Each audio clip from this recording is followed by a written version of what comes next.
हम 5 साल के थे तो हमारे पिताजी हमें स्कूल में जमा कराने ले गए। जमा कराने? पहले जमा ही होते थे, कॉन्वेंट कल्चर अब है ना, एक फादर घर में। बारीक है दिनेश। एक स्कूल में ट्यूशन, हमारे जमाने में ऐसा नहीं था। बगीचे में हमारा स्कूल होता था, ऐसे मास्टर जी बैठे हुए, ऐसे हम खड़े, ऐसे हमारे पिताजी खड़े। तो मास्टर साहब ने पिताजी से पूछा किसका लड़का है।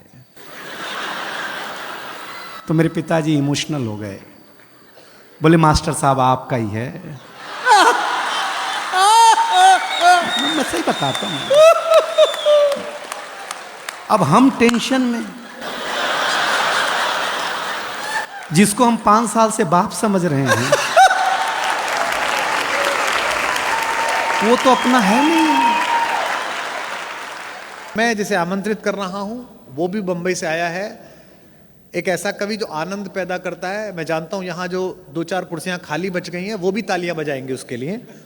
दिनेश बावरा यहां है। किसी कवि के सफल होने के लिए पागल होना पहली जिम्मेदारी है, वो ऑलरेडी है। एक बार जोरदार तालियों के साथ उसका स्वागत करिएगा।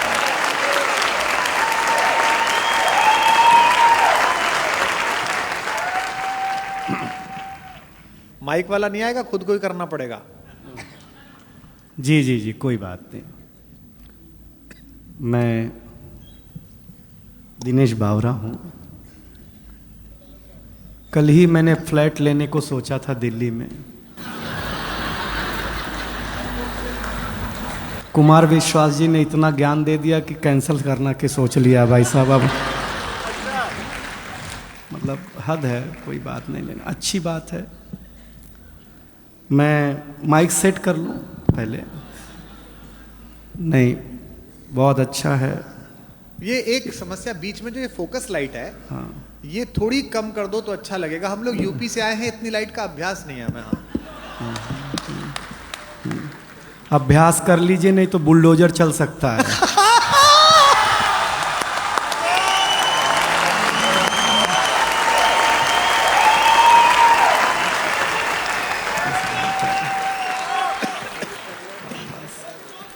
हाँ, बस बस समझिएगा, देखिएगा मैं भी ज़्यादा समय आपके बीच नहीं रहूँगा। हम स्टार्टर हैं।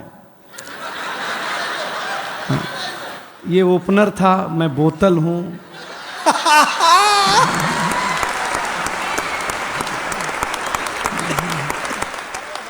ये प्लेट हैं, ऐसे ही है सब मामला। और इतने ये सारे लोग इसलिए हैं क्योंकि हमारे बीच रौनक है, इसलिए हम लोग आपके बीच हैं। हाँ, प्रणाम करता हूँ। देखिए, गाँवों की बात हुई है, आप मुझे बहुत ध्यान से सुनिएगा तो ही मज़ा आएगा। मैं अपने गांव के स्कूल में पढ़ने जाता था तो मैं बचपन में सबसे सुंदर बच्चा था। हाय हाय। हाँ, हाँ, टीचर बोलती थी तू पीछे नहीं बैठेगा, मेरे सामने बैठेगा, क्योंकि मैं सुंदर था। हाँ, मैं सामने बिठाया जाता था, लेकिन मुझे अच्छा लगा। देखिए, यहाँ लड़कियाँ हैं, महिलाएं हैं, सब हैं, लेकिन हम पुरुष बहुत नीट क्लीन में बिलीव करते हैं। अच्छा, हम स्वच्छता में भरोसा करते हैं। हाँ। बिलीव नहीं हो तो एक बात सुनो, हम पुरुष लोग नाई की दुकान में बाल कटा करके आते हैं, आकर के तुरंत नहाते हैं। कभी आपने किसी महिला को ब्यूटी पार्लर से आने के बाद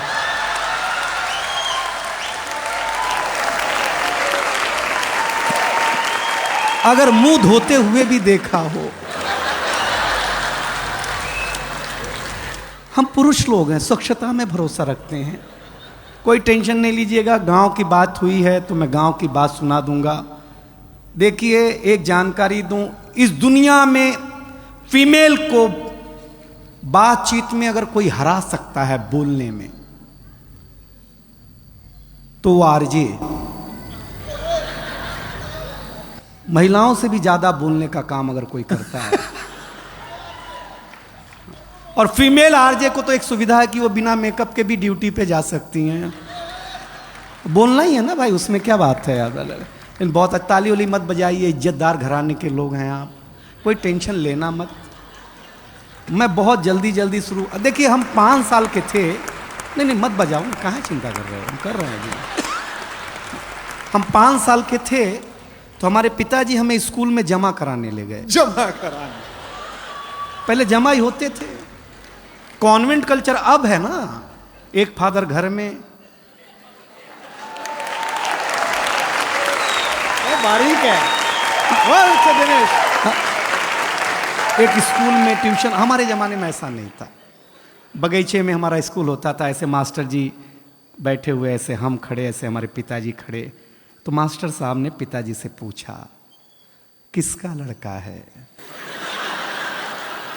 तो मेरे पिताजी इमोशनल हो गए, बोले मास्टर साहब आपका ही है। मैं सही बताता हूं, अब हम टेंशन में, जिसको हम 5 साल से बाप समझ रहे हैं वो तो अपना है नहीं। सही बता रहे हैं आपको। मास्टर ने पहले दिन ही ब्लैक बोर्ड पे लिखा हिंदी, हिंदी के बगल में एक बिंदी लगाई। हमने मास्टर से पूछा ये बिंदी क्या है? बोले अनुस्वार है। हमने कहा सर रविवार सुना, सोमवार सुना, मंगलवार सुना, ये अनुस्वार। बोले ये हिंदी का श्रृंगार है। हम घर आए तो हमारी चाची ने बड़ा सा अनुस्वार लगा रखा था। हमने चाची से पूछा ये क्या है? चाची ने बोला बेटा ये चाचा हैं। हमने कहा चाचा है? हम कंफर्म करने के लिए भाभी के पास गए। हमने कहा भाभी ये कौन है? बोले बाबू ये भैया हैं। मैडम हमारा माथा खराब हो गया। हम शाम को वॉश बेसिन में मुंह धो रहे थे तो देखा चाचा नल की टोंटी से चिटका हुआ है।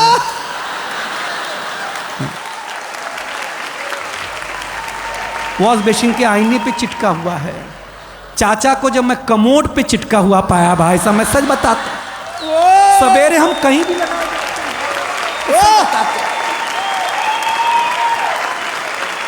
ये हमारी क्या मार्केट वैल्यू है यार। कुमार विश्वास जी हमें पहली बार अमेरिका ले गए, फर्स्ट टाइम। हमको अंग्रेजी उतनी ही आती है जितनी लालू जी को आती थी। हम गए तो अमेरिका एयरपोर्ट इतना बड़ा, हम घूमने में थक गए तो डॉक्टर साहब आए, बोले दिनेश थक गए हो, जाओ पानी पी लो। हम पानी पीने गए एयरपोर्ट पे, हमको नल ही नहीं समझ में आया, इसमें पीना कैसे है। तो डॉक्टर साहब आए, पीएचडी हैं, बोले हाँ एयरपोर्ट है, अमेरिका है, टेक्नोलॉजी का देश है, ऐसे बटन दबाओ ऐसे पानी आएगा, पी लेना। रौनक भाई हमने बटन दबाया, पानी आया, कुत्ते जैसा पानी पिया भाई साहब, मैं सही बताता हूँ आप लोग। ताली बजाओ यार, मैं मजाक नहीं कर रहा, आपको आनंद लगा। कुत्ते जैसा भाई साहब, 1 मिनट में कुत्ता बना दिया उसने। हमने कहा आज तो इसकी छुट्टी, दोस्ती कर ली हमने। जिसने कुत्ता बनाया था वहां के एक आदमी से, वो हमारे गांव आया, हम तुलसी माता के पास ले गए। हमने कहा ये हमारी अम्मा है। उसने तुलसी माता के पौधे को उखाड़ा, पत्ते पत्ते अलग कर दिए, बोले ये तुम्हारी अम्मा। हमारे भीतर का नोएडा जगह, हम उसको एक खुजली के पेड़ के पास ले गए। हमने कहा पिताजी से मिलो। उसने पिताजी को उखाड़ा, पिताजी ने ऐसा कार्यक्रम दिखाया, उसके बाद से ही सारे अंग्रेज लाल पैदा होने लग गए, पहले काले पैदा हुआ करते थे। हम सच बताते हैं आप लोगों को। लेकिन ये रेड एफएम, अभी तक तो मैंने आपके चेहरे पर मुस्कुराहट बांटने की कोशिश की है, लेकिन मैं इस महफिल को जवान करना चाहता हूं। देखिए नौजवानों, मेरी एक सलाह मानना, हमेशा लव मैरिज करो, लव मैरिज। क्योंकि लव मैरिज और अरेंज मैरिज में एक डिफरेंस है। लव मैरिज में अपने ही गर्लफ्रेंड से शादी होती है,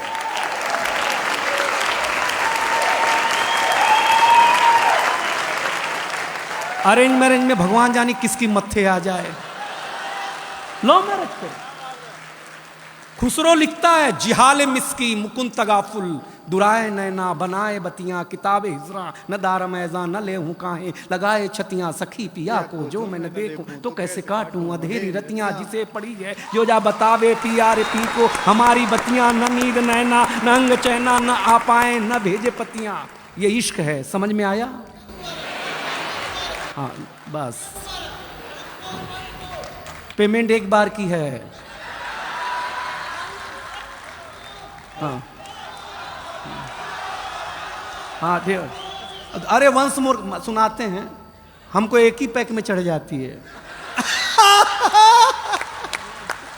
देखिए आप मेरे लायक हो रहे हैं, लेकिन हुए नहीं है, क्योंकि ये कविता का रंग जब हरिवंश राय बच्चन की कलम में उतरा तो उन्होंने लिखा रंग बरसे भीगे चुनर वाली। ये रंग आस्था की चौखट पर आया तो मीरा ने गाया, श्याम पिया मोरी रंग दे चुनरिया, ऐसी रंग दे कि रंग ना ही छूटे रामा, धोबिया धोए चाहे सारी उमरिया। ये रंग फिल्मी पर्दे पर आया तो सुनील दत्त साहब ने कहा कि रंग और नूर की बारात किसे पेश करूं, ये मुरादों की हंसी रात किसे पेश करूं। ये रंग शायरी में आया तो शायर ने लिखा, इसी रंग रंग में रंग है, तुझे रंग रंग में रंग दिया, मेरा रंग आया है रंग पर, तेरा रंग चढ़ के उतर गया। ये रंग कविता में आया तो कवि ने लिखा, इस रंग बदलती दुनिया में मैं रंग बेचता हूं। और ये रंग जब 18 साल के नौजवान के सर चढ़ करके बोला तो गली गली में भगत सिंह ने गाया, मेरा रंग दे बसंती डोला माए।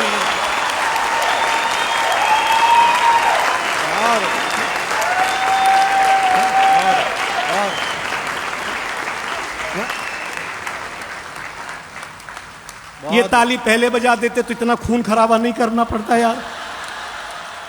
ये समझते नहीं है यार ये लोग। लेकिन आप सचमुच अच्छा सुन रहे हैं, बहुत बढ़िया सुन रहे हैं। जो इज्जत आप हमें दे रहे हैं, अगर हमें घर मिल गई होती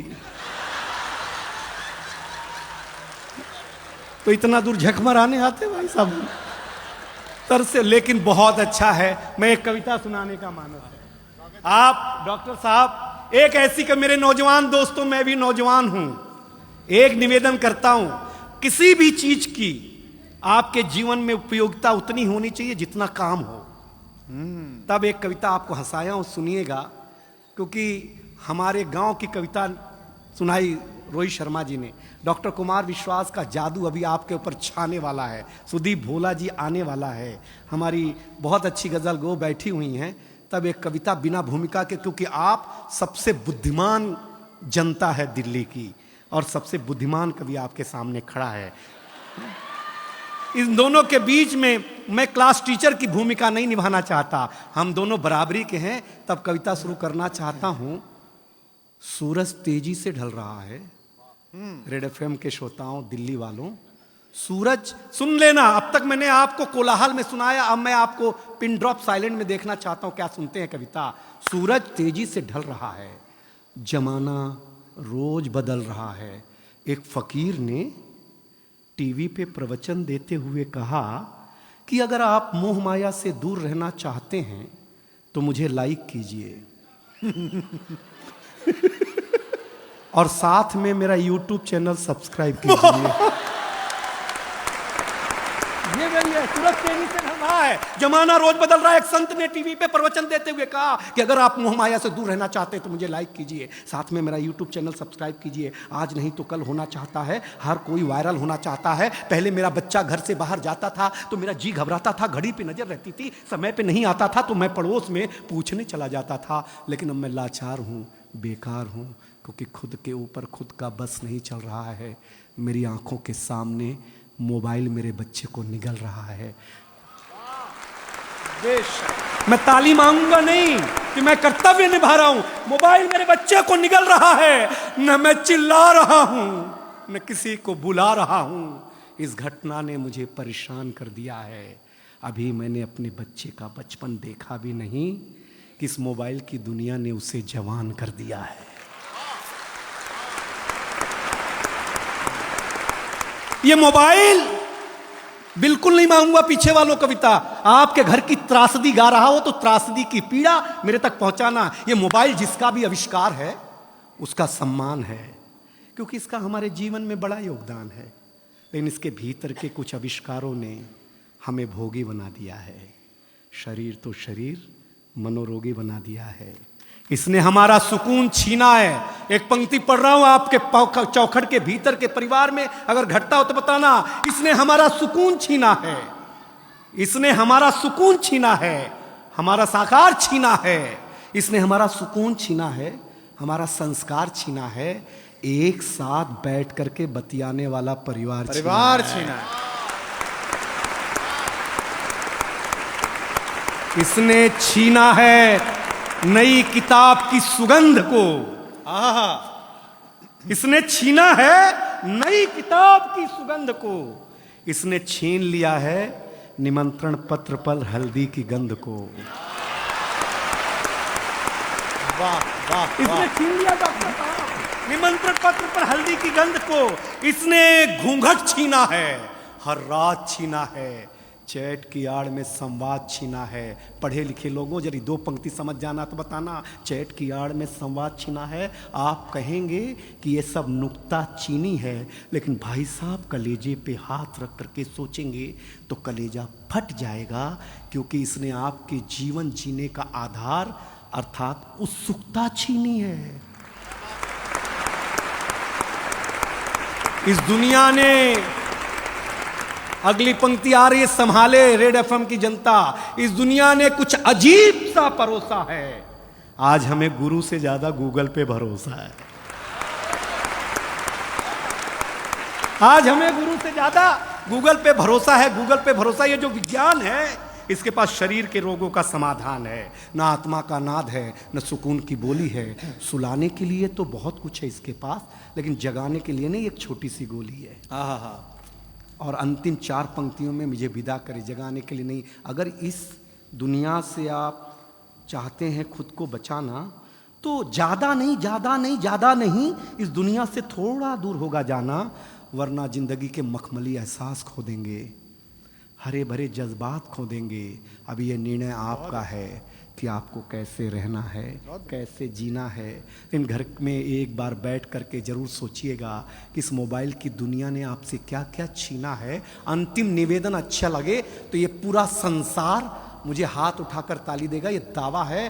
अंतिम निवेदन इतना है कि अपने नौजवानों, मेरे मित्रों, मेरे भारतवासियों, अपने हौसले को बुलंद करना सीखिए। मोबाइल चलाना तो सीख लिया है, थोड़ी देर बंद करना सीखिए। बहुत अच्छा, क्या बात है, वाह वाह, क्या बात है, वाह। दिनेश बहुत अच्छे।